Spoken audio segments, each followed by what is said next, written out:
de esa manera llevarlo a un lenguaje claro y preciso a la iglesia, ¿okay? De manera expositiva.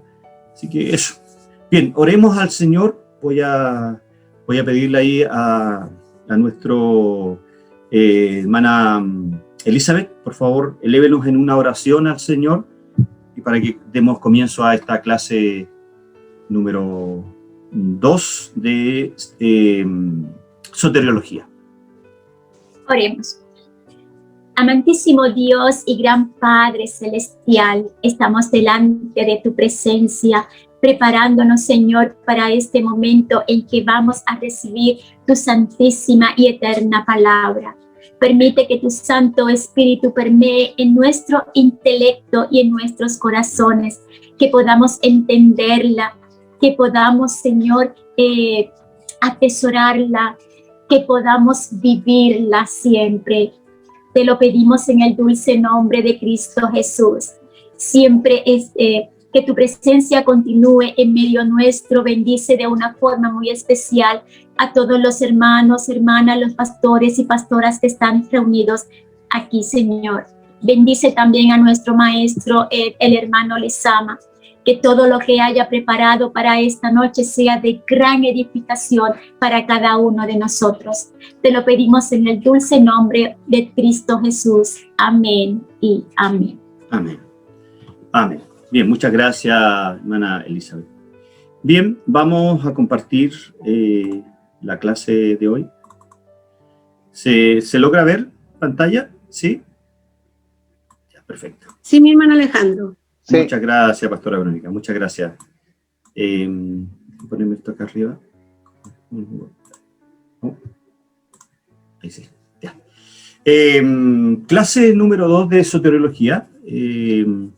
Lo dejé con la misma fecha, 20 de abril, porque para homologarlo a lo del martes pasado. Hoy día vamos a ver, vamos a continuar con este... Voy a pedirles, por favor, que desactiven los micrófonos, por favor, se lo agradecería. Muchas gracias. Entonces, hoy día vamos a continuar viendo el tema de la soteriología. En la clase anterior, nuestro pastor Juvenal, desde ya le agradezco la gentileza que él tuvo de reemplazarme, pero vamos a continuar con lo que él estaba viendo. Recordemos, hermanos, que Dios no necesita crear al hombre, pero fíjese que nos creó para su gloria, ¿cierto? Eso es lo principal que nosotros debemos entender, que Dios nos creó para su gloria. Por lo tanto, nos surge una pregunta: ¿cuál es nuestro propósito en la vida? Bueno, el hecho de que Dios nos creó para su gloria determina la respuesta correcta a la pregunta. ¿Cuál es nuestro propósito en la vida? Parece que hay un micrófono abierto. Les voy a pedir que lo silencie porque esta clase para mí es súper importante que ustedes la puedan entender. Hermanos, si no logro, con la ayuda del Señor, si no logro que ustedes entiendan esta materia de hoy, todo lo que viene de soteriología no lo van a poder entender. Así que, por favor, les pido que estén pidiéndole al Señor que podamos entender lo que vamos a ver hoy día. Decía, por lo tanto, el significado de la imagen de Dios, el Dei de Dios, que Él puso en nosotros, puso en Adán y Eva, ahí en el huerto del Edén, de todas las criaturas que Dios hizo, solo una. El hombre se dice que fue creado al Dei de Dios, a la imagen de Dios. Ahora, ¿qué significa que Dios haya creado al hombre a su imagen? Bueno, podemos usar la siguiente definición. El hecho de que el hombre está formado a la imagen de Dios quiere decir que el hombre es como Dios y representa a Dios. La Biblia también dice que Dios es espíritu, pero eso no significa que el hombre sea espíritu. ¿A qué imagen, cierto, Dios nos hizo? Y lo dijimos en las clases pasadas. A una imagen racional, por eso somos distintos a los animales, a una imagen moral y una imagen, por eso es que entendemos lo bueno y lo malo, y a una imagen espiritual. ¿Okay? Esos son los tres sentidos en que el hombre fue hecho a la imagen de Dios. Ahora, Esto lo dice Génesis 1:26, que fuimos hechos a su imagen y semejanza. ¿En qué sentido? En el sentido es que Dios planeaba hacer una criatura similar a él. La palabra hebrea que se traduce imagen es la palabra teselem, ¿ok? Teselem. Y la palabra hebrea que se traduce semejanza es demut, para que ahí, si les gusta anotar alguno, demut, ¿cierto? Pero va en las notas de estudio que yo les voy a mandar después. Se refiere a algo que es similar, pero no idéntico a aquellos que representan o de lo que sea, o de lo que es una imagen, ¿ok? Por lo tanto, lo que la caída vino a hacer a esta imagen, ¿ah? La imagen de Dios queda distorsionada, pero no se ha perdido la imagen de Dios, sino que se distorsionó. En el fondo, Dios hizo al hombre para que caminara para el norte, pero el hombre, como cayó en su desobediencia, Adán y Eva, ahora camina para el sur, una cosa así. Sigue siendo hombre en cierto sentido. Por lo tanto, podemos preguntarnos si todavía podíamos pensar que el hombre pudo seguir siendo como Dios después de haber pecado. Bueno, la verdad es que sí, pero sí está con cierto problema que vamos a ver ahora en esta clase Aquí voy a saltarme, esta es la introducción, ¿cierto? Los objetivos generales. Principalmente hoy día vamos a ver la caída del hombre, ¿cierto? Que tiene que ver con el problema soteriológico. Y en nuestro marco teórico, ya lo sabemos, aumenté en la teología, las doctrinas bíblicas de Wayne Grudem, que yo le mandé el link al grupo. Usted la puede bajar y puede empezar a leer un poquito sobre la soteriología de Grudem y la teología, ¿cierto?, sistemática del doctor Sproul. Entonces, antes de continuar, o antes de retomar este tema, creo que se hace necesario, porque vamos a ver este tema nosotros muy recurrentemente en todas las clases de teología sistemática y las clases que van a venir después. Mire, hermanos, la Biblia solo tiene un significado. Hay un pasaje, cualquiera de la Biblia, tiene un solo significado, no dos ni tres, solo uno. Entonces, tal vez si eres como yo, te has hecho preguntas como ¿por qué hay tantas religiones en el mundo que dicen basarse en las Escrituras y tienen doctrinas tan distintas? ¿Por qué no concuerdan? ¿Cuál es el problema aquí? Ok, la respuesta es que es un problema de interpretación. Y muchos de acá estuvieron en la clase del año pasado de nuestro pastor Juvenal sobre sobre interpretación bíblica. Vieron el círculo hermenéutico. Pero eso fue en Hermenéutica 1 y esperamos nosotros el próximo año a los que quieren seguir su licenciatura, seguir estudiando con nosotros, está Interpretación 2, que ahí ya vamos a ver en profundidad algunos métodos. Nuestra preocupación cuando estudiamos la Biblia, la suya, la mía, es cuidarnos de hacer exégesis y no eisegesis. Estas dos palabras poco comunes significan algo bastante sencillo, que es lo siguiente. Eisegesis significa extraer el significado de un texto bíblico, extraer el significado real que el escritor, la intención del escritor, el lenguaje del escritor quiso darle a un cierto grupo de personas. Y una eisegesis es insertar, agregar mi interpretación personal o ideas a un texto bíblico. Ahora, dicho esto, hay algunos métodos de interpretación, hay muchos más, ¿cierto?, que el mundo evangélico usa, lamentablemente, pero solo uno tiene la mayor aceptación, ¿Por qué tiene la mayor aceptación? Porque ese método está en la Biblia, y lo vamos a ver. El método dogmático, bueno, bastante popular en la Iglesia Católica. ¿Y por qué es bastante popular? Porque tiene que ver con tergiversar, ¿cierto?, las Escrituras para hacer entender o para explicar las doctrinas católica y agregar ciertos libros. El método dogmático agrega ciertos libros, como es la tradición eclesiástica, es decir, le agregan al valor de la Biblia lo dicho por los papas, ¿ok?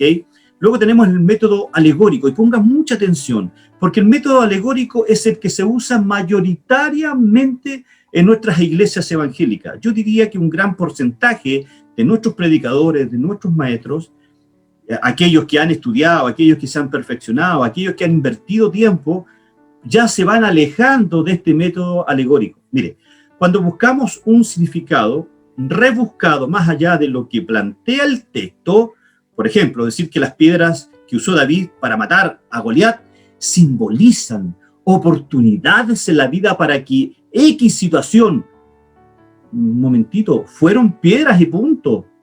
Las piedras que usó David no son problemas. Tienes que vencer a tu Goliat. Un momentito. No, la Biblia es literal, debemos entenderla de manera literal, salvo que el mismo contexto nos dé otra interpretación. Y si usted se va a leer la historia de Goliat, en ninguna parte dice que las piedras de Goliat son las oportunidades en la vida para vencer esos problemas que usted tiene. Los que hacen eso están alegorizando, están usando el método interpretativo alegórico y no es el correcto. Si no conocemos el camino correcto, por lo tanto, no llegaremos al lugar correcto. ¿Cuál entonces es el método más adecuado? No quise poner aquí el método liberal. El método liberal, ¿cierto? Hay un teólogo muy nombrado que es Karl Barth, sí, al principio del siglo XX. El método liberal dice más o menos así. Dice que él cree que la Biblia es la palabra de Dios, pero que solo contiene la palabra de Dios. Medio extraño. Y que es palabra de Dios cuando usted tiene una experiencia que está escrita en la Biblia. Él, ¿cierto? El método liberal es muy usado hoy por la teología queer, por la teología gay. ¿Por qué? Porque cada cual le da una interpretación liberal al texto, ¿ok? Pero no lo quise poner acá porque solamente voy a mencionar a los dos métodos que el mundo evangélico en su gran mayoría usa. El método alegórico, ya lo explicamos. El método correcto de interpretación bíblica es el método literal gramático o histórico y contextual. No hay otro, y este se descompone de la siguiente forma. Ponga mucha atención porque esto fue explicado por nuestro pastor Juvenal el año pasado, simplemente yo lo quiero recordar. ¿Para qué? Para que vamos interpretando a la luz del método literal gramático o gramático literal, histórico y gramatical, perdón, los textos que vamos a ir viendo en soteriología. Literal, ¿por qué literal? Este es el primer paso, leer literalmente hasta donde sea posible. No siempre podemos analizar un versículo en sentido literal. Por ejemplo, en Mateo 5:30, Jesús dijo que si tu mano te es ocasión de caer, te la cortarás. Si bien es cierto, yo le estoy diciendo que debe ser literal en su gran mayoría, pero también estoy diciendo que cuando el contexto nos diga algo distinto, yo debo darle otra interpretación. Imagínense, ¿se imagina cuántas personas andaríamos sin manos en la calle si nosotros interpretáramos ese pasaje en forma literal? Se da cuenta que, si bien es cierto, el método literal, gramático literal, histórico gramatical, mayoritariamente yo debo interpretar la Biblia de manera literal, pero hay textos que su contexto, ¿cierto?, me indican que se refiere a otra cosa y no a lo que dice el texto, ¿ok? Cuando no es posible entender de forma literal, avanzamos a la parte gramática. Se considera la ciencia de las letras, porque todo idioma tiene una gramática muy particular. Por ejemplo, veamos el siguiente verso. De cierto os digo, el que cree en mí tiene vida eterna. Aquí estamos haciendo gramática, estamos estudiando cada palabra. Entonces usted puede estudiar dijo, la palabra, el verbo dijo, usted puede estudiar la palabra cree, ¿cierto? En mí, sabemos que está hablando de Cristo, ¿cierto? Y usted puede estudiar la palabra tiene, el verbo tiene. Entonces usted se va a una gramática, a un diccionario griego, y usted va a una transliteración, ¿cierto? Del griego al español, y usted ve que Juan 6:47, la palabra tiene, es un verbo conjugado. Un verbo es una palabra que indica una acción, y este está en tiempo presente progresivo. Entonces Jesús nos está enseñando que si ya hemos creído en Él, Él está diciendo, ya tenemos la vida eterna. Juan 5:24 es otro pasaje similar. Entonces, la otra parte importante del método histórico-gramatical es histórico. ¿Por qué? Como su nombre lo indica, toma en cuenta el contexto histórico del texto, cuándo y dónde se escribió, a quién o a quiénes iba dirigido, escrito. Recuerde que la Biblia no fue escrita para usted, para mí. Lo que pasa es que cuando Pablo habla de la iglesia, está hablando de mí. No sé si se explica. Porque debemos tener muy claro que la Biblia no fue escrita originalmente para nosotros, aquí en pleno siglo XXI, no. Por ejemplo, las cartas de Pablo fueron escritas para las iglesias de las ciudades correspondientes, pero sus aplicaciones se pueden hacer de manera, de forma contemporánea, porque nosotros somos parte de la iglesia de Cristo, del cuerpo de Cristo, ¿ok? Entonces, nuestra obligación es darnos cuenta de por qué se escribió X carta, X libro en el Antiguo, Nuevo Testamento o una profecía en base a esta información. Pensar cómo lo traemos a nuestros tiempos. A eso se le llama construir puentes entre el pasado y el presente. ¿Cuál sería la aplicación para nosotros? Histórico. ¿Por qué histórico? Porque cuando nosotros intentamos interpretar un pasaje, tenemos que ver el contexto del libro. Lo primero que tenemos que hacer es el contexto del libro, a quién fue escrito. Por ejemplo, si yo le dijera a mi alumno de Romano, ¿a quién fue escrito el libro de Romano? ¿A una iglesia o a varias iglesias? Pregunto.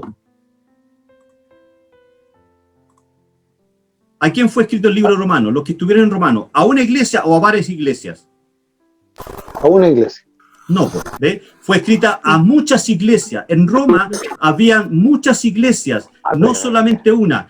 Segunda pregunta, mayoritariamente, ¿quién eran los hermanos que estaban en las iglesias en Roma? ¿Eran judíos, eran gentiles? Mayoritariamente, ¿quiénes eran? Gentiles. ¿Perdón? Gentiles. Perdón, mi hermano, no, eran mayoritariamente judíos. Judíos. Pero ¿quién me entrega esa información? Los textos de estudio me entregan esa información, porque la Biblia no lo menciona. Entonces, si yo veo un comentario, todos los comentaristas me van a decir que mayoritariamente la iglesia estaba formada por judíos convertidos al cristianismo. Porque recuerde que Pablo tiene que hacer énfasis a los judíos cristianos que estaban en Roma, sobre todo ahí en el capítulo 4 de Romanos, cuando él tiene que sacar a colación a Abraham. Porque para los judíos, Abraham era el padre de las obras, no el padre de la fe, ojo. Para nosotros el padre de la fe, pero para los judíos contemporáneos, cuando Pablo escribió en el año 57 el libro de Romanos, la iglesia mayoritariamente judío, Pablo tiene que escribir el capítulo 4, bueno, no es que escriba el capítulo 4, recuerde que la Biblia no estaba hecha en capítulos cuando Pablo escribió, ¿ok? Pero ese párrafo del capítulo 4, pensémoslo así, ¿por qué? Porque para los judíos originales del siglo I, Abraham, no tan solo el siglo I, en tanto el Antiguo Testamento también, Abraham era el padre de las obras, porque ellos decían que Abraham y David habían sido salvos por haber observado la ley. Y eso no es lo que dice la Escritura. Recuerden que Abraham fue justificado por su fe. Génesis capítulo número 15, verso 6. ¿Cuándo está la obra de fe de Abraham? El capítulo número 22, cuando va a sacrificar a Isaac. Pero ya había sido justificado. ¿Por qué fue justificado? Porque cuando Dios le dice, mira las estrellas, así será tu descendencia. Esa fue la fe. Cuando le dice, tendrás un hijo y tendrás un hijo de Sara. Pero ¿cómo? Si es estéril, no, si es vieja, es de avanzada edad. Y ahí Abraham creyó. Y ese creer le fue contado por justicia. ¿Se da cuenta? Ahí no hay ninguna obra. Entonces los judíos, por eso que Pablo le escribe en el capítulo 4 de Romanos, para hacerle énfasis a que Abraham era el padre de la fe, no el padre de las obras. No sé si aclaro con esto el método histórico gramatical. Y permítame. Entonces, Entonces, ¿por qué? Ahí sí. Entonces, nuestra obligación es darnos cuenta del por qué se escribió tal o cual carta. Bueno, contextual. Esta parte del método se enfoca en los temas geográficos, sociales, económicos, políticos. etcétera, de la época cuando se escribió el texto bíblico. De esta forma podemos entenderlo mejor. Por eso, hermanos, cuando usted interpreta un pasaje o cuando usted dice que tal pasaje dice tal cosa, primero le ruego en el nombre del Señor, lo exhorto en el nombre del Señor, que haga una exégesis en base al método histórico gramatical. Y se va a dar cuenta que en muchos pasajes que nosotros tenemos en nuestra mente que dicen algo, realmente no lo dicen. ¿Ok? Y también es importante que, mire, apliquemos solo uno. Perdóneme que me extienda un poco. Apliquemos el método. El Deuteronomio 23:13 dice, tendrás también entre tus armas una estaca, y cuando estuvieres allí fuera, cavarás con ella y luego al volverte cubrirás tu excremento. Bueno, perdón por usar un ejemplo tan gráfico y tan poco bueno, usted me entiende. ¿Verdad? Analicémoslo así. Mire, el pueblo de Israel vivía en tiendas en el desierto, ¿cierto? Todos sabemos eso, porque Deuteronomio fue escrito en el tiempo del desierto, ¿cierto? No tenían las casas ni los sistemas de acueductos que tenemos hoy en día nosotros, ¿cierto? Y Dios les mandó que todos anduvieran con una estaca. ¿Por qué? Bueno, como quien dice, es en su mochila, ¿cierto? Ellos cargaban, ¿cierto?, sus bolsos y ahí tenían que andar con una estaca. Lógicamente, para hacer sus necesidades fisiológicas, ellos tenían que ir a algún lugar y simplemente hacerlas, pero debemos recordar que el tabernáculo donde estaba la presencia de Dios estaba ahí en el campamento. Ellos cavaban con esa estaca y ahí hacían sus necesidades. Pero ¿cómo podemos descubrir eso? Porque hay libros que nos enseñan la historia hebrea, nos enseñan se me olvida, hay mucho hebraísmo, ¿cierto?, en el Antiguo Testamento, que es necesario entenderlo para poder entender e interpretar muchas veces un pasaje. Ahora bien, ¿nos imaginamos a Dios paseándose por el campamento y encontrando con alguna suciedad ahí? ¿No le parece algo grotesco para él y su santidad? ¿Se da cuenta? Entonces, ¿y cómo lo traemos a nuestro tiempo ese pasaje? Bueno, verás, es un tema de santidad. 1 Corintios 19 dice que una vez que hemos confiado en Jesús como nuestro Salvador y Señor, nuestro cuerpo se vuelve templo del Espíritu Santo. Surgen preguntas bien personales como, ¿cómo está mi templo hoy? ¿Está limpio? ¿O hay alguna suciedad con los resentimientos, chismes, envidias, inmoralidades? Hemos construido un puente entre el verso y cómo aplicarlo a nuestras vidas, que es distinto. Una cosa es la interpretación, hermanos, y otra cosa es cómo yo lo aplico a la iglesia, ¿ok? Espero que la explicación que di sobre los métodos de interpretación nos puedan servir a cada uno de nosotros, porque lo que viene ahora es importante que ustedes lo puedan entender. Preguntas sobre lo que hemos visto, que es simplemente una pincelada de lo que nuestro pastor Juvenal enseñó el año pasado a ustedes. ¿No hay preguntas? Continuemos.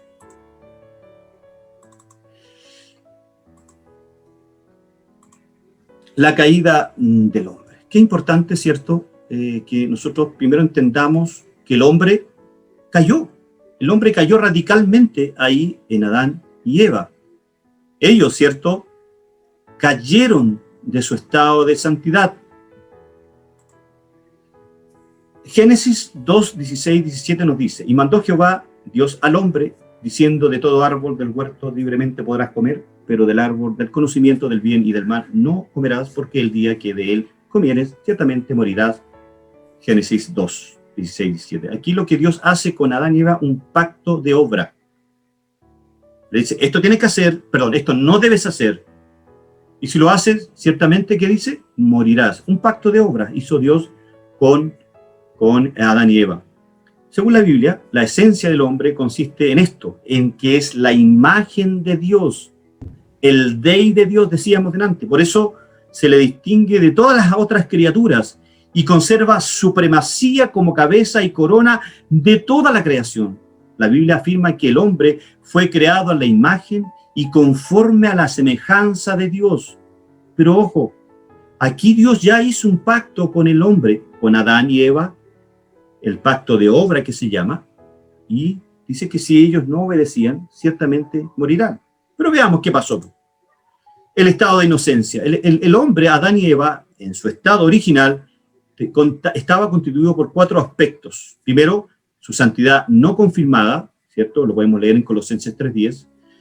Déjenme buscarlo para que lo leamos, aunque lo tengo más adelante. Su poder de elección contraria, su dominio sobre la creación y su comunión con Dios. 4 aspectos del estado original de la inocencia que Adán y Eva tenían antes de la caída. Ojo, antes de la caída.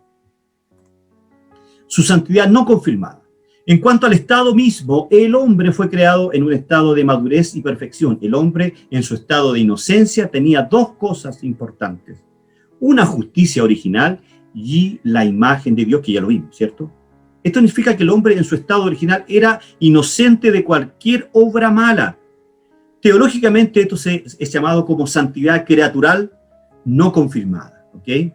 Pues bien, él fue creado santo, pero esa santidad aún no había sido puesta a prueba.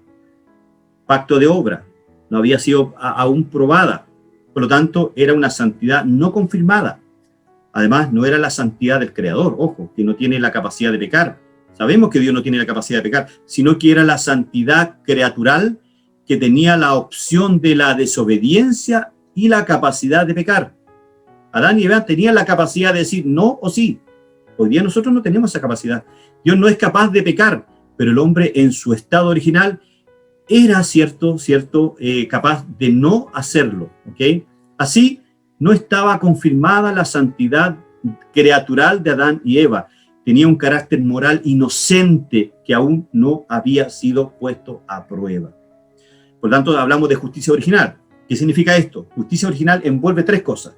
En primer lugar, había una perfecta armonía y una subordinación a todo lo que el hombre constituía. En segundo lugar, incluía conocimiento, justicia y santidad. Y en tercer lugar, incluía las cualidades morales que fueron básicamente pasivas. Veamos Efesios 4:24.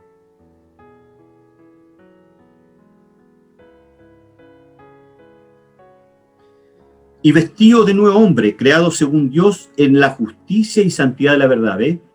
Y vestido de nuevo hombre. Así era el hombre originalmente. El hombre, Adán y Eva, estaban vestidos de justicia y santidad en la verdad. Colosenses 3:10 nos puede dar más luz a lo que estamos comentando. Colosenses 3:10 dice: y revestido de nuevo, el cual conforme a la imagen del que lo creó, se va renovando hasta el conocimiento pleno. Y en tercer lugar, de esta justicia original, incluía las cualidades morales que fueron básicamente pasivas. ¿Por qué? Porque cuando fueron puestas a prueba, el hombre cayó. Aún no habían sido puestas a prueba. Por eso es que Dios hace un pacto de obra ahí con Adán y Eva. Teológicamente, como decía, esto se llama santidad creatural no confirmada. La imagen de Dios en el hombre, creo que muchos de ustedes saben de qué estamos hablando. Esto incluye ciertas facetas de la imagen exterior, al igual que la imagen interior, y cabe señalar 4 cosas. Primero, se refiere a las características de Dios que también son verdaderas en el hombre. Hay una característica que ya no existe en el hombre, que es la santidad creatural no confirmada, la cual se perdió en la caída. Adán y Eva, cuando fueron tentados por Satanás, ellos conocieron la santidad, pero del punto de vista de la desobediencia, del punto de vista del pecado. Lo que dicen los teólogos es que, porque la Biblia no lo dice, lo que dicen los teólogos es que el hombre, el pacto que Dios hizo con Adán y Eva, era para que conocieran esa santidad de Dios y esa santidad que había sido puesta en ellos a través de la obediencia. Pero ustedes saben que se mandaron el condoro. En tercer lugar, todavía hay otras características que Dios y el hombre comparten, por lo cual el hombre todavía mantiene la imagen de Dios, aunque ha sido dañada. Sin lugar a dudas, la imagen que Dios puso en el hombre fue dañada. Recuerde, imagen moral, espiritual y racional. Espiritual, recuerde que el hombre está muerto espiritualmente, pues. ¿Cierto? Eso lo sabemos todo. Si hay alguna objeción, alguien me desconecte su micrófono y me diga: yo no estoy de acuerdo, hermano Alejandro, porque el hombre aún conserva el espíritu, no está muerto, por lo tanto el hombre, ¿cierto?, no cayó radicalmente en el huerto del Edén. Tiene toda la libertad de hacerlo. En cuarto lugar, aunque esta imagen ha sido dañada, hay en el hombre lo suficiente de esta que se le manda a respetar a su prójimo. Estamos hablando ya de la ley moral, una semejanza física, pero se incluye una semejanza personal, espiritual, moral, social y autoritativa que tenía contra los, tenía que dominar a las especies. ¿Alguna pregunta? Allá. ¿Por qué decimos que el hombre, cierto, tenía una imagen de Dios, el hombre tenía una imagen de Dios? Bueno, por cuatro cosas bien fundamentales: su poder de elección contraria, su dominio sobre la creación, su comunión con Dios. No lo vamos a entrar en detalle, usted lea en su casa, y ahí están los versículos bíblicos que apoyan, ¿cierto?, esta tesis. La conciencia del hombre. Cada hombre lleva escrita en su corazón una ley. Pregunto, ¿qué ley lleva escrita en el corazón el hombre? ¿Qué ley? La moral. La moral. Muy bien. Muchas gracias, pastora Bonica. Muy bien. Así es. Así es. Recuerde que vimos en la clase de teología propia que el hombre tiene escrita en su corazón la ley moral. Y la voluntad preceptiva de Dios es que el hombre cumpla la ley moral. No es la voluntad decretiva. Yo creo que todos ya saben esa diferencia. La voluntad decretiva, la voluntad preceptiva, ¿cierto?, que es la voluntad de mandamiento. Dios desea que todos los hombres observen la ley moral en su conciencia, pero sabemos que todos los días nosotros no obedecemos la ley moral de Dios, ¿cierto? Amarás al Señor con todo tu corazón, con toda tu fuerza y con toda tu alma. Que levante la mano quienes hoy día amaron al Señor con todo su corazón, con toda su fuerza y con toda su alma y con todo lo que Él exige. ¿Ves? Ninguno. Porque en su corazón muchas veces hay ídolos. Su esposa, su esposo, su trabajo, su plata. Y hay muchos ídolos que nosotros tenemos y que muchas veces reemplazan a Dios. ¿Ok? Bueno, sigamos compartiendo. ¿Qué es la conciencia moral? Bueno, la conciencia moral es un juicio de la razón por el que la persona humana reconoce la calidad moral de un acto concreto. Hermano Alejandro, ¿puedo explicarle algo? Sí, por favor, pastora Verónica. ¿Qué ha pasado eso? Es que muchas veces nosotros pensamos o no creemos que tenemos esos ídolos y que faltamos, porque muchas veces sí adoramos ídolos, a lo mejor no como en el Antiguo Testamento, que eran visibles, sino que más invisibles. No sé si estoy equivocada, porque muchas veces... Está bien, dale nomás. ¿Ya? Entonces, a veces no nos damos cuenta que lo tenemos. Generalmente los hermanos, o a veces incluso los hermanos caen en adorar a los pastores sobremanera. Exacto. Eso es, así es. Esta silla es de mi pastor, esta silla es de la pastora. Sí. No se puede sentar. A veces lo hacemos, ¿cómo se llama? Como camuflado, por decir, por el amor, generalmente. No sé si me sube sí. ¿No? Perfectamente. Muchas gracias, pastora Verónica. Lo que usted dice es así. Todos nosotros, cual más, cual menos, tenemos ídolos, ¿ya?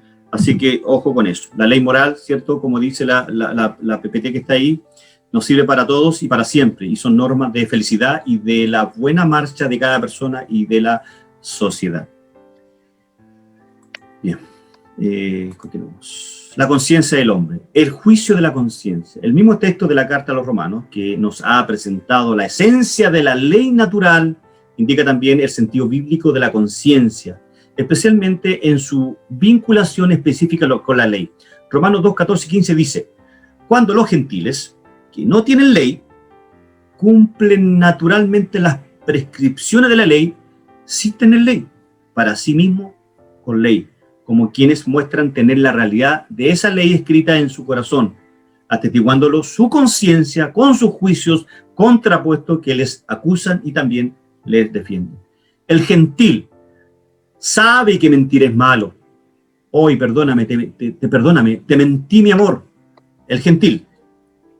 De Romanos 2:4 dice que el gentil, aunque no es creyente, tiene una ley en sí mismo, que es la ley moral que Dios puso en la conciencia de los seres humanos, que lo hace saber que es bueno y que es malo. Jesús enseñó con escándalos a los fariseos que el mal no viene de fuera, sino de la conciencia moral. El mal nace de la conciencia humana y se proyecta a la sociedad. La conciencia, recuerde que está cauterizada por el pecado. Somos esclavos del pecado.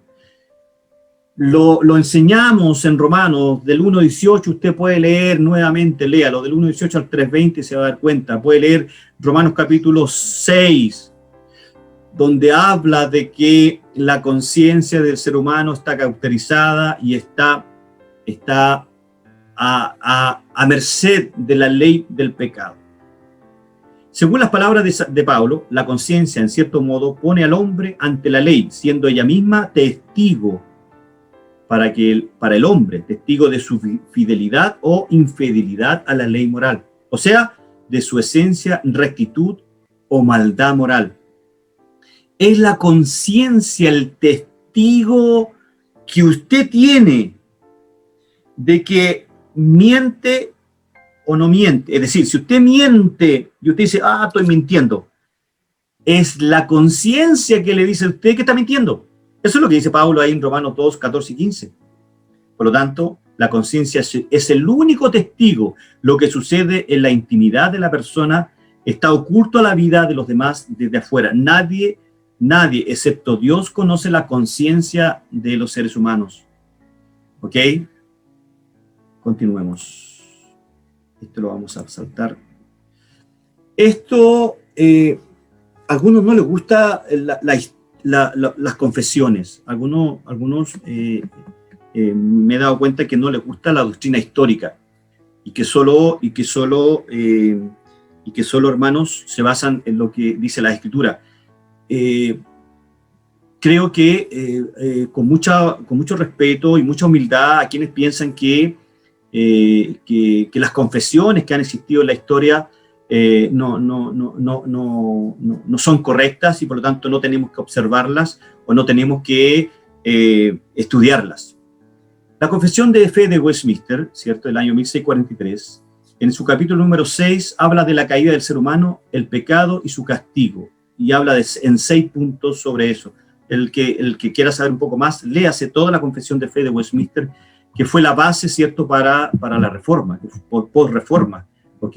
Dice, nuestros primeros padres, siendo seducidos por la sutileza y tentación de Satanás, pecaron al comer del fruto prohibido. Dios tuvo a bien permitir este pecado conforme a su santo y sabio consejo, habiéndose propuesto ordenarlo para su propia gloria. El número 6 dice, todo pecado, ya sea original o actual, siendo violación a la justa ley de Dios y contrario a ella, acarrea por su propia naturaleza culpabilidad al pecador, la culpa del pecado. Y de esta manera le deja bajo la ira de Dios, clarísimo, y la maldición de la ley, y por ello sujeto a la muerte por todas sus miserias espirituales, temporales y eternas. Prácticamente aquí está describiendo al hombre sin Dios.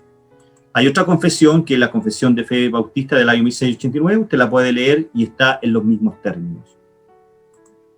Bien, ¿alguna consulta que quieren hacer de la letra A del día de hoy sobre la conciencia? ¿Alguien que crea que la conciencia no está cauterizada, que la conciencia no fue afectada por el pecado? Puede levantar su mano y decirme, no, hermano, mire, este texto bíblico dice que la conciencia no está afectada. ¿Ok? ¿Continuamos? Continuamos entonces. Pregunto si estamos todos de acuerdo, porque les comenté de que esto es importante que nosotros lo entendamos para entender todo el concepto soteriológico. La conciencia, hermanos, fue afectada por el pecado. La conciencia, que es nuestro testigo que nos dice qué es lo correcto y lo incorrecto, fue afectada por el pecado. ¿Qué es lo que hace Dios cuando nosotros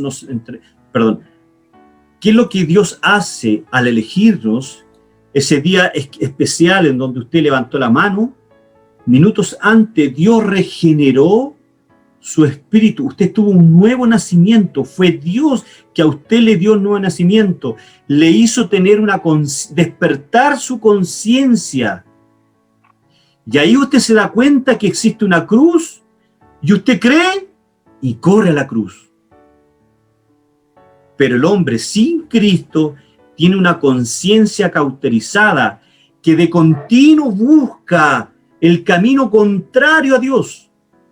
Pero cuando Dios, hermanos, hablemos de Lidia, el capítulo 17 de Hechos, dice que Dios, que Pablo, ¿cierto?, llega a Samaria, me parece, no me acuerdo muy bien el texto, la idea, pero la idea central es esta. Pablo llega si alguien puede buscar ahí el ejemplo de Lidia, creo que el capítulo 16 de Hechos, dice que Pablo predica y fue Dios que abrió el corazón de Lidia para que creyera lo que Pablo estaba enseñando. Entonces, si nos damos cuenta, hermanos, la conciencia antes de Cristo no la podemos entender. 1 Corintios 2:14 dice que el hombre natural, es decir, que tiene la conciencia cauterizada, no puede entender las cosas del Espíritu, porque dice que para él son locuras. ¿Se da cuenta? El hombre sin Cristo, el hombre que no ha sido regenerado, el hombre que no ha nacido de nuevo, no puede entender las cosas de Dios. Para eso es locura, no quiere saber de Dios. ¿Ok? Cuando llegamos a Cristo y Dios regenera nuestra conciencia, le da vida a este espíritu, que era la imagen que Dios puso en nosotros, nos da vida y ahora nosotros se despeja el velo y podemos ver. Por eso que hablamos de monergismo. Es Dios quien trabaja en la conciencia del hombre para que este hombre, cuando ya ha sido regenerado por Dios, este hombre ahora cree, ahora puede ejercer su libertad. Dios lo habilita para que pueda creer, porque ante el hombre, producto de la imputación del pecado, que es el tema que vamos a ver ahora, era imposible que creyera. Textos muchos. Léase, por favor, Romanos, capítulo 1, verso 18 al 3:20, y se va a dar cuenta que expresamente Pablo nos habla de aquello. Bien, ¿no hay preguntas? Continuamos. Yo, profesor Marta, sí, y en el caso de los dos ladrones que estaban con Cristo. ¿Ya? ¿Cuál es la pregunta? Ajá. Pues uno de ellos reconoce a Jesucristo, ¿ya? Lo reconoce como su Salvador y que no debe estar en la cruz, sino que ellos son los que deben estar en la cruz porque ellos sí cometieron el pecado. Sí, pero ¿cuál es la pregunta? Pues, ¿Es una reflexión? Es como una reflexión. Ok. Entonces, no, pero también en lo que usted estaba diciendo, sí. que usted dijo por ahí, que no fue no fue afectado por el pecado.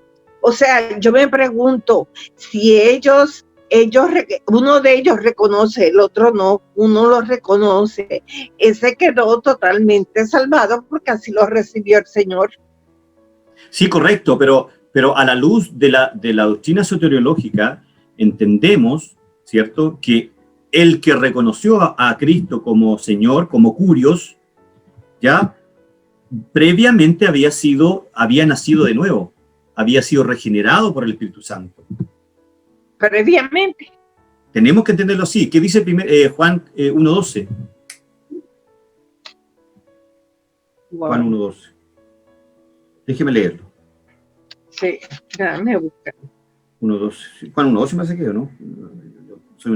Dice, mire, más a todos los que le recibieron, a los que creen en su nombre, ¿quién es el que le da la potestad de ser hecho hijo de Dios? Dios mismo. Sí. ¿Ve?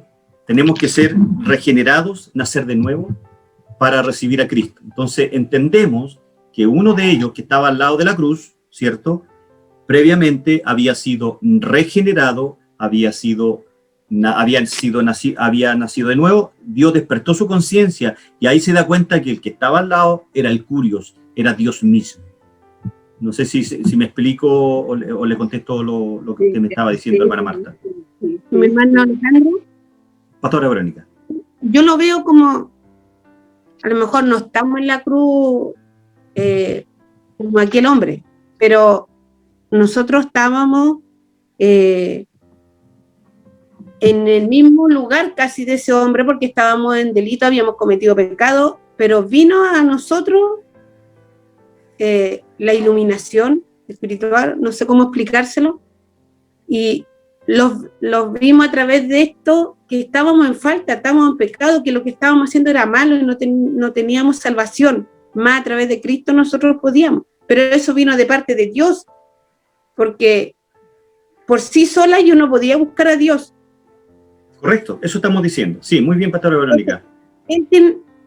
Dios tenía que despertar en mí esa necesidad, o eso que estaba dormido, o eso que yo había perdido, por decir una forma. Antes no podría. Usted no lo perdió, usted lo heredó. La culpa del pecado, usted la heredó. Claro. ¿Desde quién? Desde Adán. Claro, pero eso que yo había perdido, solamente lo puedo recuperar a través de Jesucristo. ¿Cierto? Sí, estamos de acuerdo. Sí. Dios en este caso despierta en mí eso, como cuando los llama a nosotros y los damos cuenta y los vemos a nosotros mismos. Exacto, mire, lo vamos a ir viendo en desarrollo, ahí si hay alguna pequeña dudita, usted lo va a ir entendiendo, pero muy bien lo que usted dice respecto a lo que comenta, ¿ya? Bien, sigamos, hermanos, compartiendo. Bueno, el pecado. Tradicionalmente el pecado de Adán ha sido significado con dos palabras griegas que denotan la caída humana, la amartema o amartía. La historia de la raza humana, hermanos, según la presenta la Biblia, es primordialmente la historia del hombre en un estado de pecado y rebelión contra Dios. Y el plan de Dios de redención para traer a muchas personas, no a todas, a muchas personas de regreso a Él. Por consiguiente, hermanos, es apropiado ahora considerar la naturaleza del pecado que separa de Dios a las personas. Y eso es lo que vamos a ver ahora. ¿Qué significa? La palabra pecado proviene, ¿cierto?, del griego amartía o amartema, que significa literalmente errar el blanco, y transmite las siguientes dos ideas.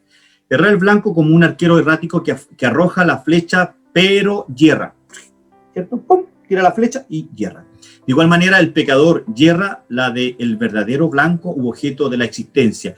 Y el hombre, ¿en qué yerra o en qué se equivoca? En su santidad.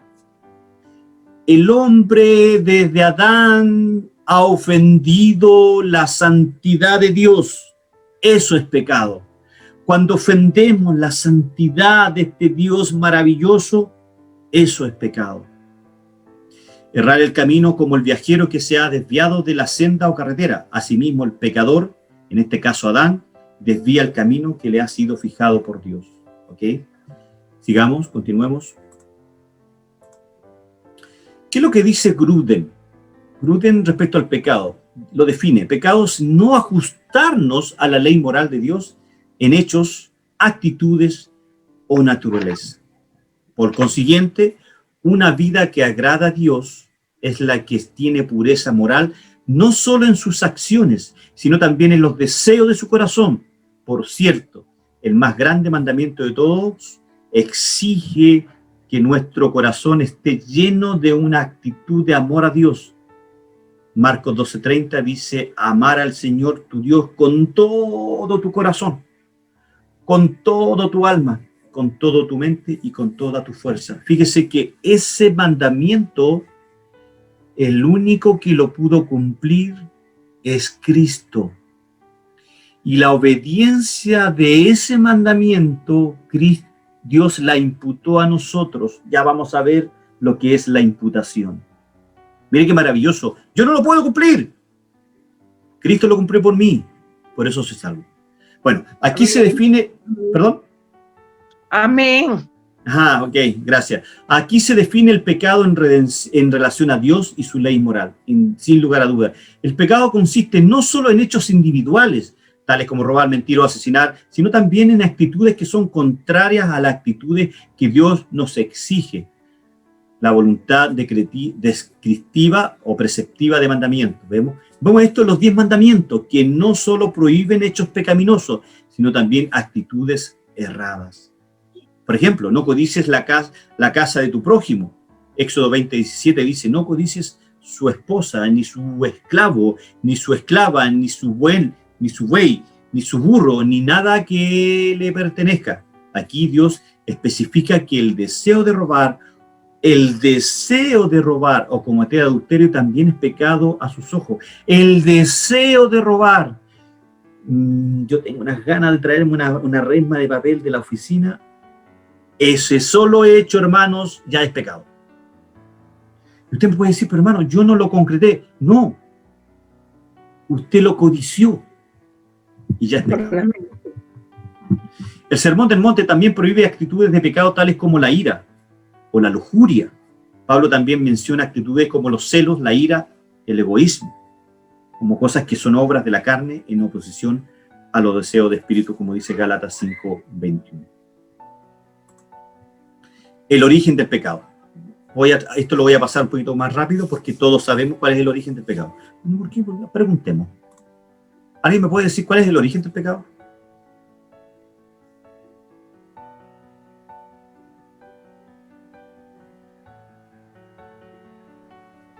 La desobediencia. ¿Ya? ¿Dónde se origina el pecado? Perdón, ¿dónde se origina el pecado? En el huerto. Sí, bueno, sí, así es. Bien, veamos. ¿De dónde surgió el pecado? ¿Cómo entró en el universo? Primero debemos aclarar enfáticamente que Dios no pecó y no hay que echarle a él la culpa del pecado. Lo primero, fue el hombre el que pecó y fueron ángeles los que pecaron. Y en ambos casos lo hicieron por decisión propia y libre. Recuerde que dijimos al principio que la conciencia de Adán había sido creada libre, pero no había sido puesta a prueba. Por eso es que Dios tuvo que hacer un pacto de obra para, en cierto sentido, probar a Adán, pero Adán, ¿cierto?, le mandó el condón. Echarle la culpa del pecado a Dios sería blasfemar contra el carácter de Dios. Deuteronomio 32:4 dice, sus obras son perfectas y todos sus caminos son justos. Dios es fiel, no practica la injusticia. Él es recto y justo. ¿Hay injusticia en Dios? De ninguna manera. Pablo se toma de ese texto para decir que no hay injusticia en Dios. Eliú lo dice con razón, pero no nos vamos a saltar porque es una ilustración. Pero nunca debemos pensar que el pecado sorprendió a Dios. Ojo, que le fue un reto, ni que superó su omnipotencia o control providencial sobre el universo. Por consiguiente, aunque nunca debemos decir que Dios pecó, ni que hay que echarle la culpa del pecado, debemos afirmar que el Dios que hace todas las cosas conforme al designio de su voluntad, nos dice Efesios 1:11, Él ordenó que el pecado entrara en el mundo, aunque no se deleita en él, y que surgiera por decisión voluntaria de criaturas morales. ¿Ok? Podríamos decir que número 1, sería incorrecto decir que hay una fuerza maligna eternamente existente en el universo semejante a Dios en poder o igual a Él. Decir esto sería afirmar lo que se llama un dualismo. ¿Qué es un dualismo? Lo vimos en Teología Propia, las primeras clases. Un dualismo supremo en el universo. ¿Qué significa eso? Que existen en el universo dos poderes igualmente supremos, uno bueno y el otro malo. Por lo tanto, no, hermanos, no es que hay una fuerza distinta a Dios, por lo tanto, todo proviene de Dios, todas las cosas conforme al designio de su voluntad provienen de Dios. Entonces, ¿quién ordenó que el pecado entrara en el mundo? Fue Dios, aunque no se deleita en el pecado, ¿ok? Y que surgiera por decisión voluntaria de criaturas morales. ¿Están de acuerdo con eso, no? Pero hay muchos que no lo entienden así. Exacto, pues creen que fue Satanás el autor del pecado. Perdón, el que fue Satanás que introdujo el pecado en la humanidad. No, fue Dios. Que mi hermano Alejandro es un poco fuerte escucharlo, Exacto. imaginarlo. Sí, pues. Así Es es, un pues. poco fuerte porque es como que Dios permitiera. Recuerde que entrado estamos, el pecado. claro, recuerde, pastora, que estamos estudiando teología, no es un estudio bíblico. No, Estamos, pero me refiero ustedes, a las personas. O sea, yo puedo, en mi sí, mente, sí, no, sí está claro, sí, pero sí. si yo lo hablo, lo digo en otro lugar, las personas podrían reaccionar de otra forma. ¿Cómo Dios pudo permitir que entrara el pecado y con ese pecado todas las consecuencias que hemos tenido? Que no lo Que sea un permitió, negocio él viaje. ordenó que el pecado entrara en el mundo. Sí, pero me refiero a la gente que no estudia o estudia la Biblia un poco, lo justo y no necesario, podría decir, pero ¿cómo? O sea, no es fácil de Digerirlo. ¿cómo Es que, se llama? No, sí, sí, entiendo. recepcionar. Digerirlo, sí. Sí, Es que si esa es la palabra. creyéramos algo distinto, pastora Verónica, tendríamos que asumir que existe un dualismo supremo en el universo. Una fuerza existente donde hay dos poderes igualmente supremos, que uno es bueno, Dios, y el otro es malo, que es el que hizo que el pecado entrara en el mundo. No, po. Si Dios es súper poderoso, Sí. entonces no nos queda más que aceptar de que fue Dios que ordenó que el pecado entrara en el mundo, con un propósito. Siempre Dios hace las cosas con un propósito, hermano. Amén. Con un propósito. Amén. Él hace todas las cosas conforme al designio de su voluntad, dice Efesios 1:11. Sí. Incluso antes de la desobediencia de Adán y Eva, el pecado ya estaba presente en el mundo, angelical, con la caída de Satanás y los demonios. Acuérdense ahí en Génesis 3:1-19. Pero con respecto a la raza humana, el primer pecado fue el de Adán y Eva en el huerto del Edén. ¿Okay? El otro día conversábamos amenamente con el pastor Guillermo sobre el origen del pecado. Fue una conversación muy rica que tuvimos ahí en la oficina. El pecado heredado. Vamos entrando en tierra derecha. El pecado heredado. Yo creo que vamos a estar hasta las 10 de la noche, así que no hay problema, yo tengo tiempo. El pecado heredado. ¿Qué hora es? Perdón. Nos queda. El pecado heredado. Esto se puso bueno, hermanos. Se puso bueno. ¿De dónde surgió el pecado? Ya dijimos, Dios, como entró en el universo. Primero debemos la doctrina del pecado heredado. ¿Cómo nos afecta el pecado de Adán? La Biblia enseña que heredamos de Adán el pecado de dos maneras. La culpa heredada y la corrupción heredada. Veamos la primera, la culpa heredada. Se nos considera culpables debido al pecado de Adán. Pablo, miren, por favor, yo les voy a pedir que abran sus Biblias en el capítulo 5 de Romanos y destaquen del versículo 12 al 21. Subrayenlo con destacador, con lápiz rojo, con lápiz verde, con lo que sea, pero por favor, ahí está clarito el pecado heredado. Dice el versículo 12, por medio de un solo hombre el pecado entró en el mundo y por medio del pecado entró la muerte. Fue así, dice Pablo, como la muerte pasó a toda la humanidad porque todos pecaron. Todos pecamos en Adán. Cuando Adán pecó, todos pecamos. Cuando Adán pecó, hermanos, todos pecamos.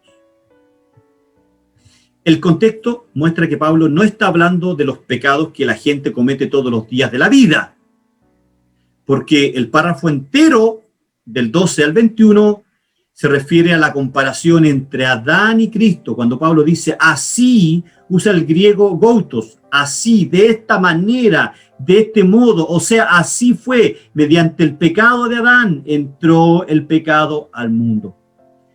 Dice, la muerte pasó a toda la humanidad porque todos pecaron. El pecado de Adán afectó a todo el universo, hasta el rincón, hermanos, más inaccesible para el hombre.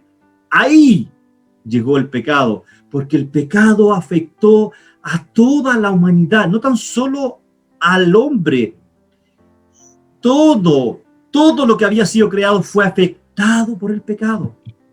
Pablo está diciendo que a través del pecado de Adán, todos los hombres pecaron. Esto quiere decir que para Dios todos pecamos cuando Adán desobedeció. Queda Es decir, la desobediencia de Adán fue imputada a nosotros. El pecado de Adán fue imputado a nosotros. Queda indicado en los siguientes dos versículos, versículos 13 y 14.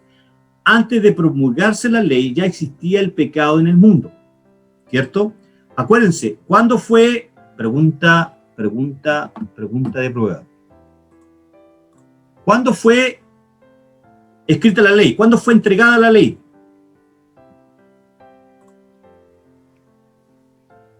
En el desierto, Sí. cuando salieron de Egipto, ¿Ya?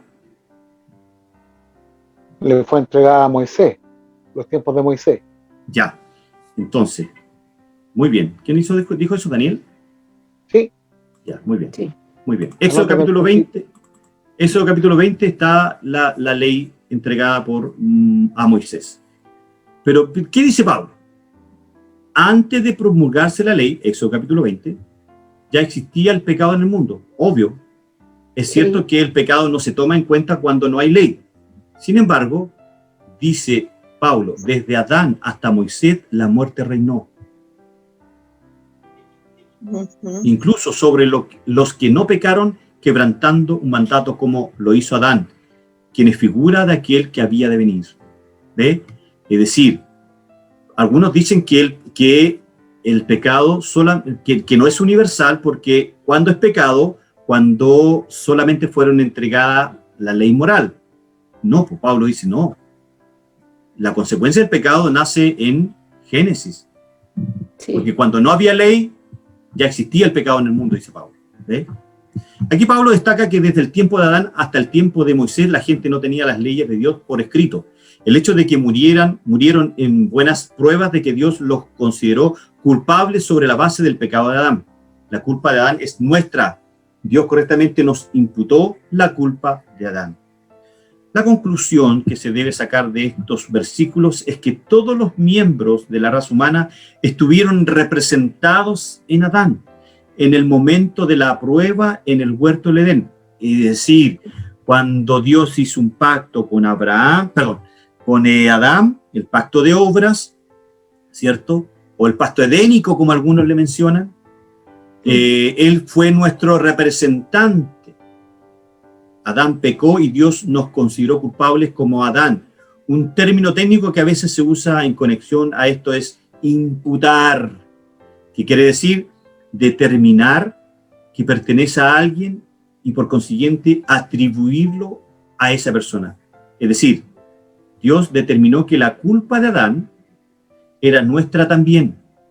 Y puesto que Dios es el juez supremo del universo, todos lo sabemos eso, y por esto que sus pensamientos siempre son verdad, la culpa de Adán es nuestra. Dios correctamente nos imputó la culpa de Adán. Pero esa es la mala noticia. Esa es la mala noticia. Pastora Verónica. Lo que pasa es que me hacía memoria cuando Caín mató a su hermano Abel. ¿Ya? ¿Estaba la ley? No estaba la ley escrita. No, pues. Pero estaba Dios, que emitió un juicio sobre Caín. Eso es lo que por dice. Lo que había hecho, por el pecado. Exactamente. Eso es lo que dice Pablo en Romano. Que antes de la ley, eso, la gente pecó y murió igual. Igual moría, aunque no estuviera la ley. Igual habría un castigo. ¿Qué significa eso? ¿Qué significa eso? Que el pecado de Adán afectó a toda la humanidad. Sí. Y la reprensión de Dios, el castigo de Dios, la corrección de Dios siempre estuvo, independiente que estuviera la ley antes o después. Exactamente. Bien. Número 2. Por favor, Fabián. Cuando yo tengo entendido que cuando uno establece una ley, es lo mismo cuando Dios le dijo a Adán y Eva, de todas las cosas del huerto podéis comer menos del fruto. Ahí también promulgó como una ley, como una advertencia, porque la ley en sí es una advertencia. Recuerde, claro, Fabián, recuerde que hemos visto, sí, muy bien lo que tú dices, pero es más que eso. Recuerde que cómo Dios se relaciona con su pueblo a través de pactos. Ya, me quedó claro. Claro, y el pacto que Dios hace con Adán se le denomina en teología un pacto de obra, o para otros se le denomina el pacto adámico. ¿Ok? ¿Me entiende? Eso es. De manera que no me quedó clarito. Ok, gracias, Fabián. Continúo entonces. Entonces, ahora vamos a ver, ya vimos la primera parte del pecado, que fue la culpa heredada. Déjenme. Vimos la culpa heredada, ¿cierto? Que recibimos la culpa de Adán, pero ahora vamos a ver la corrupción heredada. ¿Qué pasa con la corrupción heredada? Tenemos una naturaleza de pecado debido al pecado de Adán, ¿cierto? Está claro. Además de la culpa legal que Dios nos imputa debido al pecado de Adán. También heredamos una naturaleza de pecado debido al pecado de Adán. Heredamos una naturaleza pecaminosa. A esta naturaleza heredada a veces simplemente se le llama pecado original. Y a veces, con más precisión, se le llama contaminación original. El pecado original nace en los hijos de Adán. Porque Adán y Eva, si bien es cierto, pecaron, pero el pecado original nace desde los hijos de Adán. Es decir, la corrupción heredada, cuando Adán tienen hijos, a Caín y a Abel, como decía, Fabián lo decía, nuestra pastora Verónica, pero bueno, no importa. El pecado original nace desde los hijos, desde Caín, en el fondo. ¿Ok? Desde Caín para adelante nace el pecado original. ¿Ya? Por lo tanto, yo he usado más bien el término corrupción heredada. Ese me gusta más, la corrupción heredada, porque parece expresar más claramente la idea que se tiene en mente. Corrupción radical, caída radical. David dice en el Salmo 51:5, he aquí en maldad he sido formado, ¿ve? Y en pecado me concibió mi madre. Algunos han pensado erróneamente que lo que se tiene en cuenta aquí es el pecado de la madre de David, pero eso es incorrecto, porque el contexto entero no tiene nada que ver con la madre de David. David está confesando en este pasaje el pecado que él mismo había cometido, es decir, mi madre me heredó el pecado, en el fondo. Ten piedad de mí, oh Dios, borra mis rebeliones, lávame más y más de mi maldad y límpiame de mi pecado, porque yo reconozco mis rebeliones y mi pecado está siempre delante de mí, contra ti he pecado. ¡Wow! Salmo 51, más adelante dice, devuélveme el gozo de tu salvación. Por lo tanto, también nuestra naturaleza incluye una disposición a pecar, tal que Pablo puede afirmar que antes de que nos convirtamos a Cristo, Efesios 2:3, como los demás, éramos por naturaleza objeto, éramos el sentido, éramos el propósito de la ira de Dios. Así éramos. Leamos Efesios, los versículos 2 y 1. Mire, Efesios dice, voy a silenciar algunos porque escucho algunos ruiditos. Bueno, no importa. Efesios 2:1 dice, hermano, el 2:1 y 3. Pablo, Efesios 2, me equivoqué, dice Efesios 2, Efesios capítulo 2, dice, versículo 1, dice, y Él os dio vida a vosotros. ¿Quién nos dio vida? Dios. Cuando estabais muertos en vuestros delitos y pecados, de los cuales anduvisteis en otro tiempo, siguiendo la corriente de este mundo. Aquí está hablando de la corrupción heredada, conforme al príncipe de la potestad del aire, el espíritu que ahora opera en los hijos de desobediencia. Versículo 3, entre los cuales también todos nosotros vivimos en otro tiempo, en los deseos de nuestra carne, haciendo la voluntad de la carne y de los pensamientos, y éramos por naturaleza hijo de ira, lo mismo que los demás. Nosotros éramos objeto de la ira de Dios. Todo el que ha criado hijos puede dar testimonio del hecho de que todos nacemos con una tendencia a pecar. A los hijos no hay que enseñarles a hacer el mal, lo descubren por sí mismos. Lo que tenemos que hacer como padres es enseñarles cómo hacer el bien, criarlos según la disciplina e instrucción del Señor, como Pablo lo enseña en Efesios capítulo 6. Esta heredada tendencia a pecar no quiere decir, hermanos, no quiere, me pasé, po. Esta heredada tendencia a pecar no quiere decir que los seres humanos son todo lo malo que pueden ser, ojo, ni tampoco quiere decir que no podemos hacer el bien en ningún sentido de la palabra. No obstante, ponga mucha atención, si bien es cierto, de continuo pecamos, pero no obstante, nuestra corrupción heredada, la tendencia a pecar que recibimos de Adán, quiere decir que en lo que a Dios respecta no somos capaces de nada que le agrade. Podemos hacer cosas, recuerden que somos seres volitivos, podemos tomar decisiones, pero mayoritariamente nuestras decisiones, producto de que hemos heredado el pecado, no somos capaces de nada de lo que hacemos agrada a Dios. ¿Ok?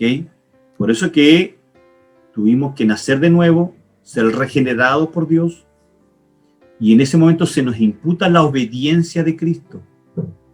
Por eso que ya somos aceptos en el amado. Bueno, eso lo vamos a ver en la próxima clase cuando veamos la expiación.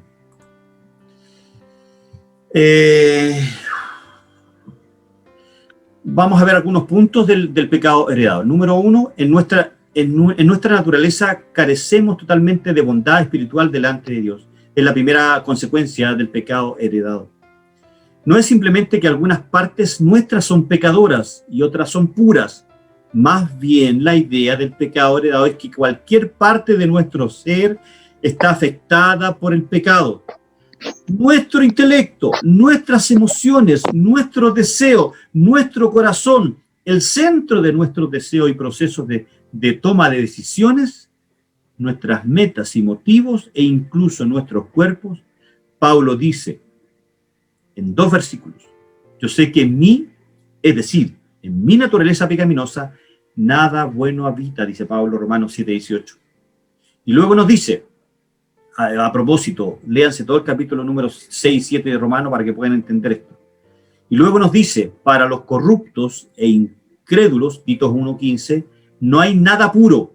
Al contrario, dice Tito, tienen corrompidas la mente y la conciencia. Ve, el hombre sin Dios, dice Tito, que tiene corrompida la mente y la conciencia, lo que decíamos al principio, la conciencia del hombre sin Cristo no quiere, está corrompida, no busca de Dios. Para el hombre, para los corruptos e incrédulos, no hay nada puro, no hay nada piadoso. Eso no significa que no puedan hacer obras buenas, pero todas esas obras buenas están contaminadas por su pecado. Mire, estos 2 pasajes no se está negando que los incrédulos pueden hacer el bien en la sociedad humana en algún sentido, hermanos. Lo que se está negando es que puedan hacer algún bien espiritual o ser buenos en términos de su relación con Dios.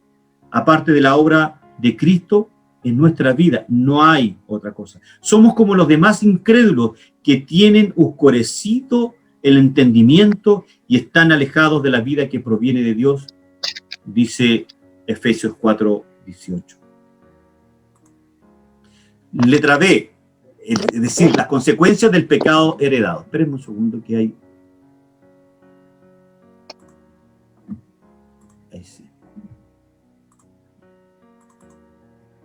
Segunda consecuencia del pecado heredado. En nuestras acciones somos completamente incapaces de hacer el bien espiritual delante de Dios. ¡Wow! Romanos 8:8 dice, los que viven según la naturaleza pecaminosa no pueden agradar a Dios. Porque si somos por completo incapaces de hacer algo espiritualmente bueno a la vista de Dios, ¿nos queda alguna libertad de decidir? Ciertamente los que están fuera de Cristo todavía toman decisiones propias, es decir, deciden lo que quieren hacer y lo que no quieren hacer. Pero como están esclavos del pecado, todas sus obras son contrarias al deseo de Dios.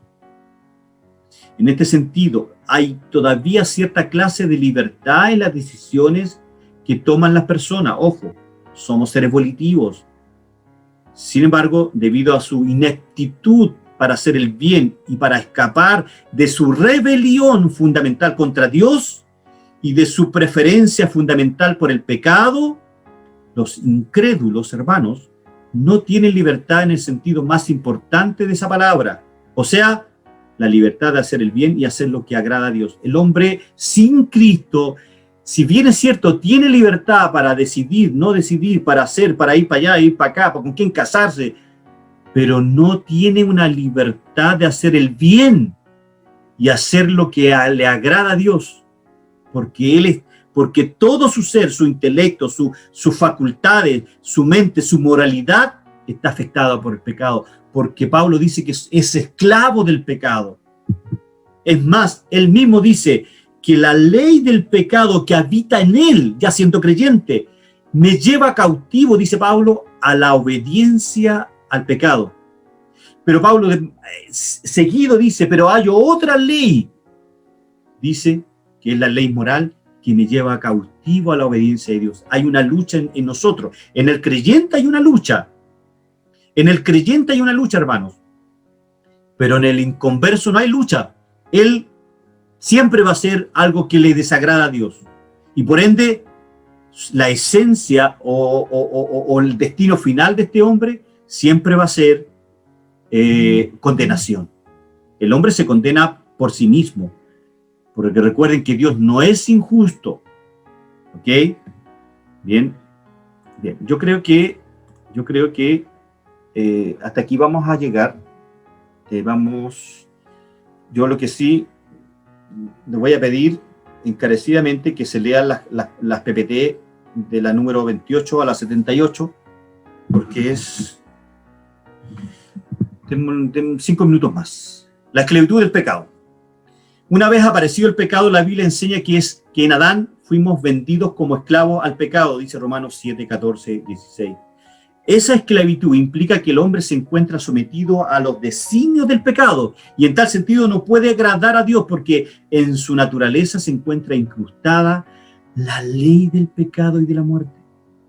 La esclavitud del pecado involucra 4 elementos fundamentales: la imputación, la depravación, la inhabilidad y la responsabilidad. Y me encantaría, de verdad, hermanos, explicarles en esta clase esas cuatro elementos fundamentales de la caída del hombre. Pero lo vamos a dejar para la próxima semana. Pero por favor, yo les voy a mandar estas PPT, léase desde la lámina 28 hasta la 78, porque les voy a dar un trabajo para que ustedes puedan desarrollar. Hermano Alejandro. Al tiro, hermano Fabián. Vamos a entrar en una sección de preguntas y comentarios con lo que hemos visto hasta este minuto, partiendo con nuestro hermano Fabián. Hermano Fabián, por favor, adelante. Hermano Alejandro, usted explicaba que es difícil, digamos, cuesta hacer el bien. Hay un versículo en Gálatas 6:9 que explica que no nos tenemos que cansar de hacer el bien, porque a su tiempo uno se desmayado. No sé si me puede explicar más claro ese versículo, porque me quedó como una controversia un poquito. No.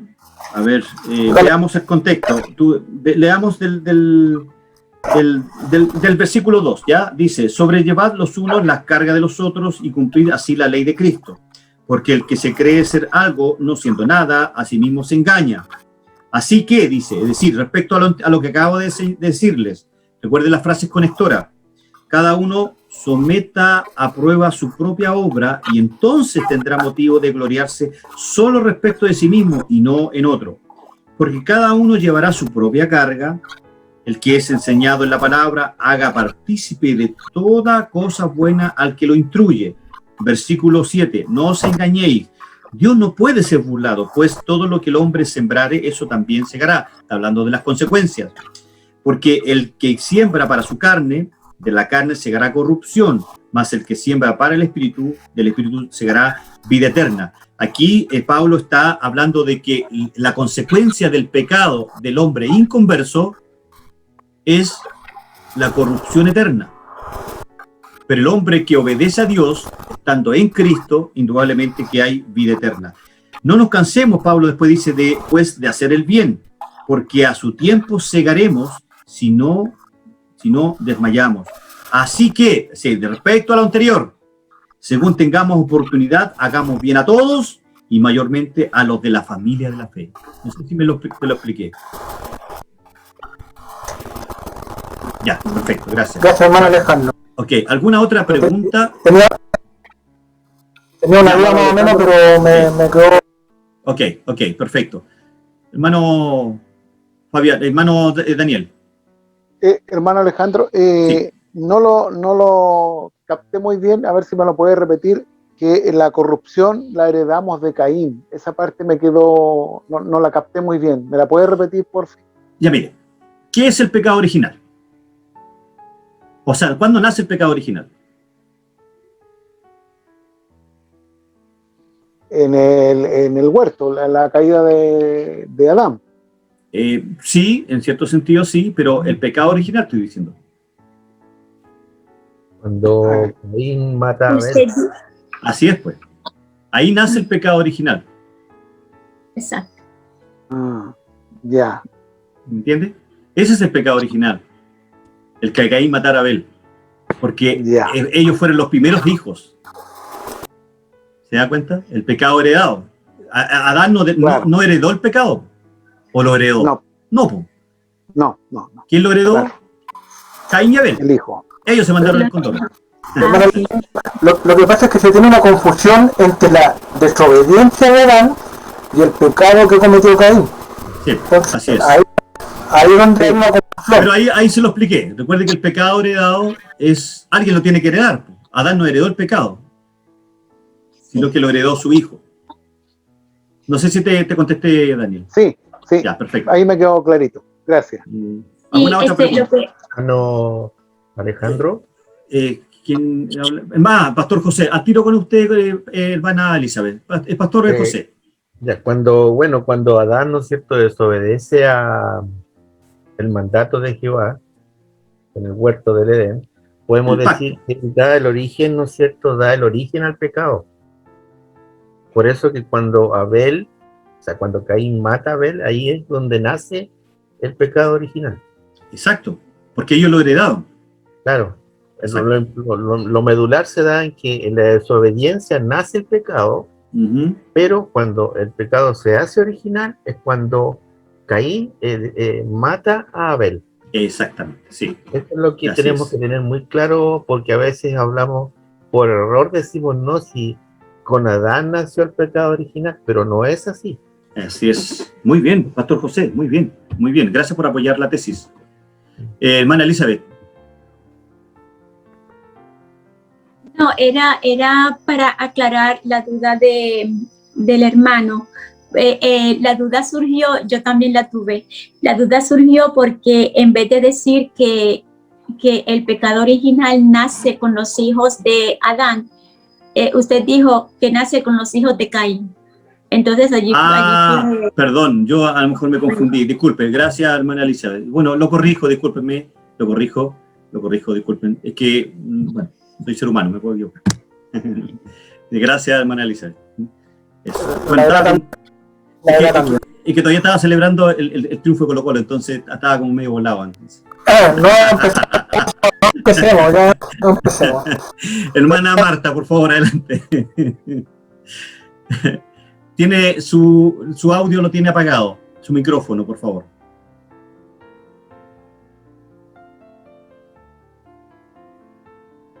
No se le escucha, no se le escucha. Oh, se cayó. O sea, se le cayó su conexión. Oh, qué lástima. Bueno, en el chat, nuestro pastor Sergio dice, cuando uno entiende el propósito, es más fácil entender el por qué era necesario. Pastor Sergio, no, la verdad que no puede aclarar. Cuando uno entiende el propósito, es más fácil entender el por qué era necesario. No logro entenderlo. Si lo puede aclarar, se lo agradecería. Luego nuestro pastor José Miguel dice, la Biblia afirma que el ser humano nace en un estado de muerte espiritual. Perfecto, sí, muy bien, así es. Nace muerte espiritualmente. Eso es lo que afectó el pecado, afectó la espiritualidad del hombre. Hermana Marta, por favor. Todavía tiene su audio apagado. No se le puede escuchar. Mientras tanto, nuestro pastor Sergio. Ahora. Ahora sí, hermana Marta. Después nuestro pastor Sergio. Hermana Marta, por favor. Sí. Comenzando con la desobediencia de Adán y Eva. ¿Ya? Entonces, prosigue, o sea, la duda que tengo es que el pecado no fue de ellos, el pecado fue de los hijos. No fue de Adán y Eva. Adán y Eva desobedecieron. Pero pecamos cuando desobedecemos. No entiendo la pregunta, la verdad. Discúlpeme, hermana Marta. No sé si es una exhortación o una pregunta. No, es una pregunta. Se había dicho que ellos heredaron, Caín y Abel heredaron. ¿Ya? Heredaron. Entonces, Adán y Eva desobedecieron, que son los padres de Caín y Abel. ¿Ya? No se supone que el pecado haya nacido en Adán y Eva al ellos desobedecer.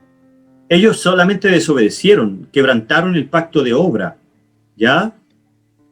Pero ellos no fueron engendrados en pecado. El pecado original nace cuando es heredado a Caín y Abel. Ahí nace el pecado original. Ok. ¿Ya? Ok. No sé si alguien más quiere hacer preguntas, opinar. Pastor Sergio, si me puede aclarar, si cuando uno entiende el propósito, es más fácil entender el por qué era necesario. No. Pero si no puede... Ver, mi hermano Pastor Sergio. Alejandro, Ya. Buenas tardes. Y no tenía la cámara prendida porque llegué corriendo, así que bien, gracias a Dios. Estaba, saludo a todos los hermanos que están presentes y a los pastores también. El comentario era referente a lo de cuando la pastora preguntaba por qué era poco entendible a lo mejor sonaba un poco difícil entender que Dios haya permitido que entrara el pecado, o sea, no permitido, sino que Él haya... ahora lo entendí. Sí. Ordenado el pecado. Sí, claro. Sí. Es referente a eso, porque si no hubiese sido así, nosotros no entenderíamos en plenitud a Dios, en lo que es su misericordia, por ejemplo. No sabríamos el concepto de misericordia.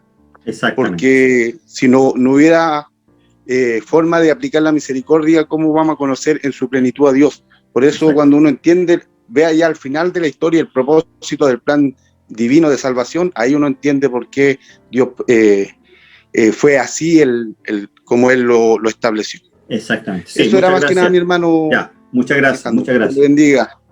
Muchas gracias, igualmente, Pastor Sergio. Hermanos, la verdad que esta clase debía haberla hecho completa, pero bueno, yo les voy a pedir que lean de la lámina 28 a la 78, léanlo por favor, y saquen todas sus dudas, ¿ya? Y la clase siguiente va a ser en base a las dudas que ustedes tengan, ¿ya?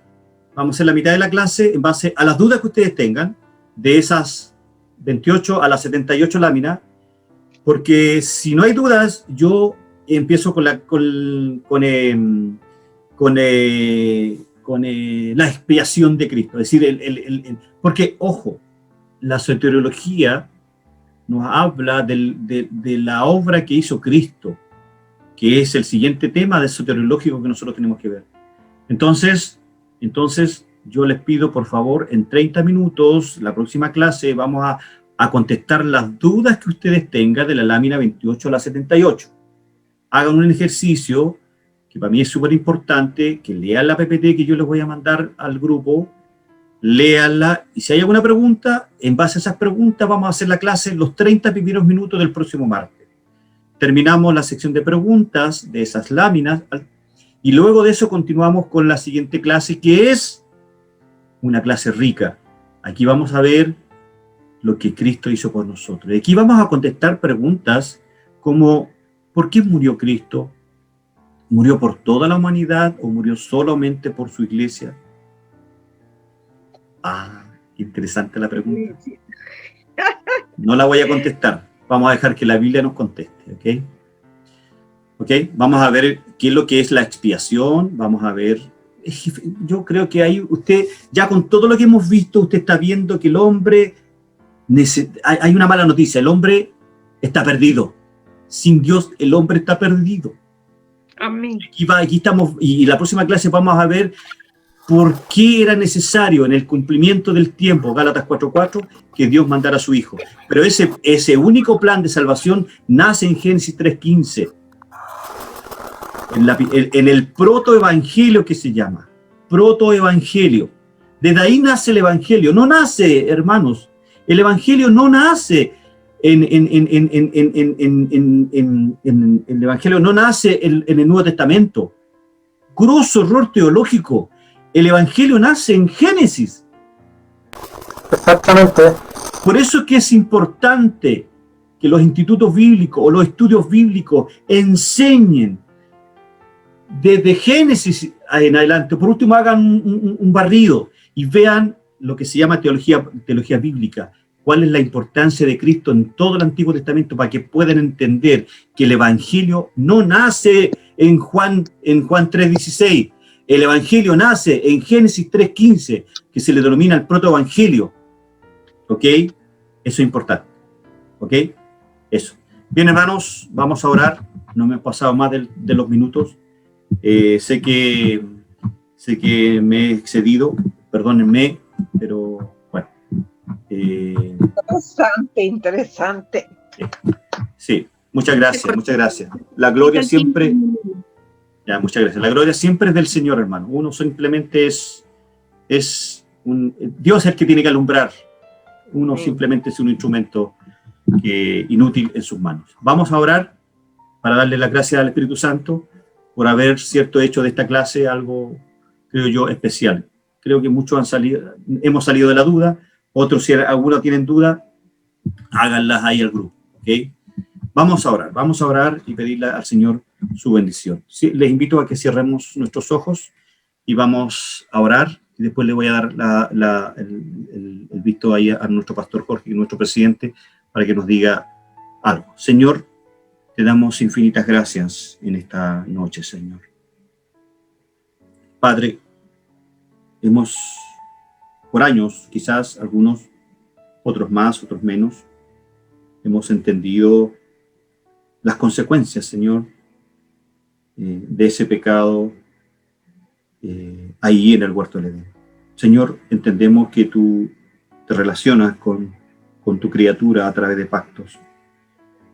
Señor, muchas gracias te damos, porque heredamos una naturaleza pecaminosa y es ella la que nos lleva cautivo a la obediencia al pecado.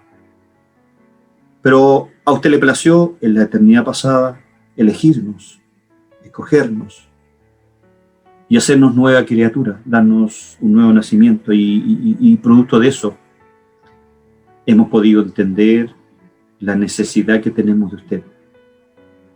Nada, Señor, nada nosotros podíamos haber hecho para agradarle a usted antes de Cristo.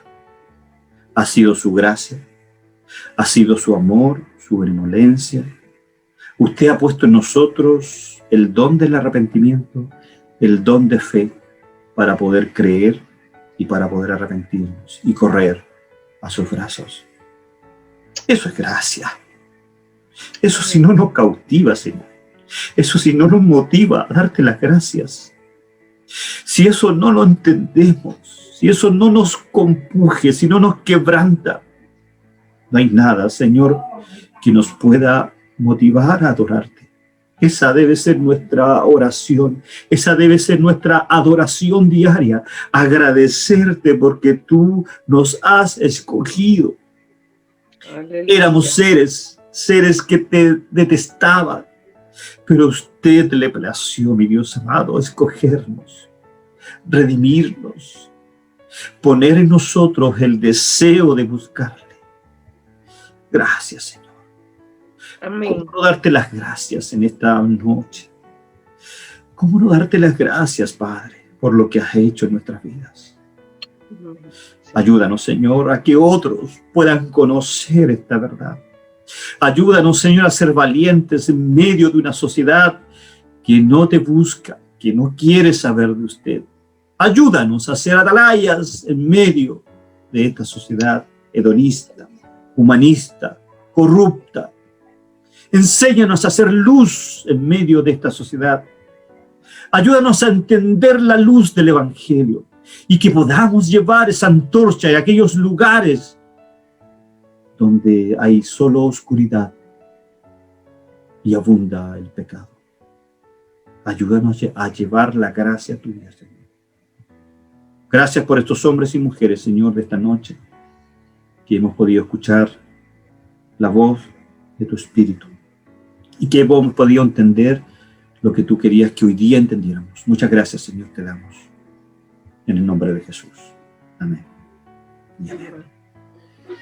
Como buenos pentecostales, si alguno hay, les invito a que demos gloria al Señor. Gloria a Dios. Gloria a Dios, gloria a Dios. Gloria a Dios. Gloria a Dios. Amén. Pastor Jorge, por favor. Y bueno, qué mejor que terminar dando la gloria al Señor. Como buenos pentecostales, espero que nadie se sienta por esa manifestación. Bueno, qué bueno estar juntos. Es necesario no perder las clases, pues, esta continuidad para poder seguir siguiendo con la cadena de todo lo que se ha estado viendo. Es necesario no perderse ninguna clase, tratar de hacer un esfuerzo en la medida que más se pueda para que sea más fácil el poder ir comprendiendo la idea, toda la idea que se está expresando en las diferentes clases. Así que muchas gracias por su tiempo, gracias por estar juntos, y una buena noticia, hermano Alejandro al comienzo la mencionó.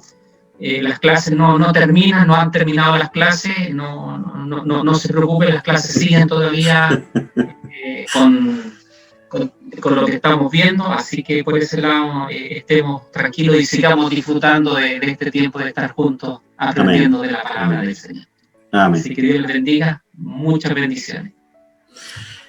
Muchas gracias. Que Dios les bendiga, cuídense. Lo siento a aquellos hermanos que son azules, lo siento, siguen siendo nuestros hijos, Dios les bendiga. Dios les bendiga a todos, hermanos. Pastor Guillermo, Dios les bendiga. Hermano Arián, ¿cómo estás? Hermano Germán, bendiciones. Qué rico verle, ¿cómo está? Hermana Lisa, bendiciones. Lo vi de pasadita ahí. Ahí está. Que te bendiga mucho. Muchas bendiciones, Puerto Rico. Bendiciones. Bendiciones, un abrazo. Bye bye. Chao. Hermano Alejandro. Chao, Vladimir, Dios te bendiga. Chao. Bendiciones, Pastor Jorge. Hermano Víctor, Dios le bendiga. Gusto de verles. Hermano Joel. Bye bye. Hermano. Pastor, hermana Julia, buenas noches. Chao, Pastora Verónica. Bendiciones, que descansen. Pastor Sergio, ¿cómo está? Buenas noches. Chao. Chao, bendiciones. Chao, Pastor Jorge, Rebeca. Chao. Muchas bendiciones. Acuérdense, hermano Alejandro, que el cielo siendo azul.